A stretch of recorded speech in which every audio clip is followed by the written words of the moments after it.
Hey everyone, Tuck Guys here. Happy Christmas to all of you around the world, including my wrestling lot. Right, so let's begin with SWA Gold Rush 2014. Great show. There's a lot to cover, but I'm going to do this in one video. So, let's see. Tyler Bates won the British Lions Championship, if you saw in my other video, screaming like a little girl. Vulture Squad finally won their tag team series. Pete Dunne turned on Ryan Smiles, so that could be a future feud in the near future. Who knows? Morgan lost to Sanchez, so Sanchez is still the SWA champion. Great match, by the way. That was intense. Street fight as well, which was up first, which was good as well.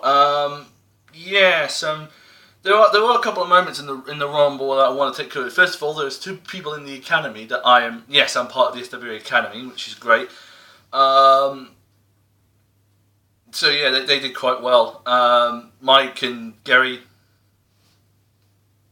did well. You did well. Paul Winstanley actually eliminated Lord Graham Thomas. If you saw the video, then that was a good review. But he got eliminated by Dan Maloney. So, and your winner was Ryan Smiles. So he gets a title shot whenever he feels like it. So yeah. So those were the main points of the SWA show that I want to bring up, because I have to move on quickly to EDW 13, the Brass Rings tournament. Great show. It's just a title. It's like the Brass Rings tournament is like a King of the Ring style tournament. The winner will actually get a shot at the EDW Championship, which was actually won by the infamous Jamie Future. But before I go into his win, there were a couple of things that did happen. First of all, Joey Sanchez got robbed by Edwards. Yes, Edwards robbed Sanchez of the EDW Championship shot. He lost by disqualification, and then the guy who he took on, Killian Jacobs, the Pirate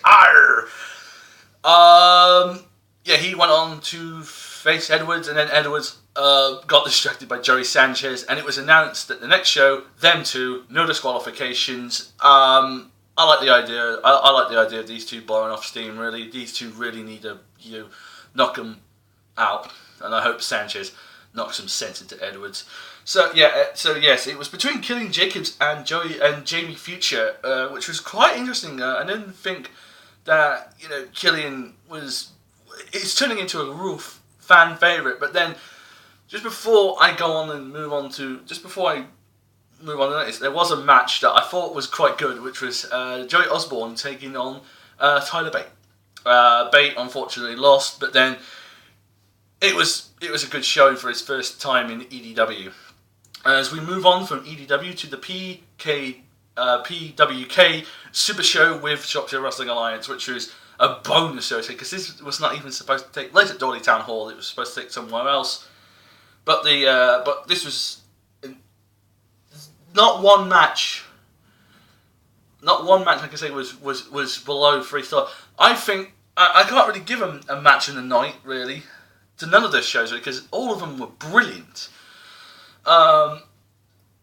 But I have to say, there is one person that stood out, and that was Lana Austin, and she was good. For the first time I ever saw her live, apart from the whole TNA boot camp thing, this was the first time I actually saw her, and I was thoroughly impressed. Lana impressed a lot. Everybody did, really. It's not just one or the other. I mean, the Bitter Youth against the Vulture Squad was a good match.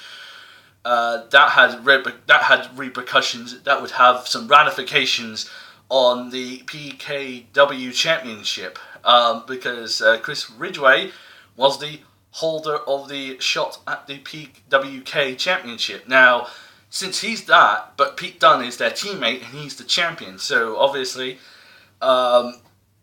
he's not going to stab his friend in the back. So what happens? Chris Brooks pinned him, so Chris Brooks now gets a shot at the PWK Championship, which was the main event. And the main event was supposed to be Pete Dunne defending against Paul London, but London unfortunately had to go back to America, so we ended up with the former Preston City Wrestling Heavyweight Champion, Chris Masters, and we were like, wow, that that was, as I said, it was great to see him. And yeah, unfortunately, Pete Dunne, due to cheating, retained the title. So there you go. So, but it could be down the line sooner rather than later. Pete Dunne's going to lose that belt to Chris Brooks. Anyway, so what do I think? Oh God, this was tough to say, because every match on all the shows were incredible. If I go into every detail, this video would be horrendously long, and I already promised that I would do 3 in 1 vid anyway. So yes, so congratulations, Simon Brown. You actually pulled off a good show. Ryan did a great show. The EDW insiders EDW management did a great job. So yes, all of you deserve yes, you do indeed. So up next, will probably be in the new year, is the rise of Tyler Bate. What made this 16-year-old going to 17-year-old become one of the most rising stars of Shropshire Wrestling Alliance, and what made him the infamous People's Champion in SWA? We'll find out next year. I'll be doing that video in the new year. So until then, Merry Christmas, whatever you celebrate around the world, and I bid you farewell, Auf Wiedersehen, goodbye, and this is Duck Gas signing off, and I'll see you in January. Bye for now.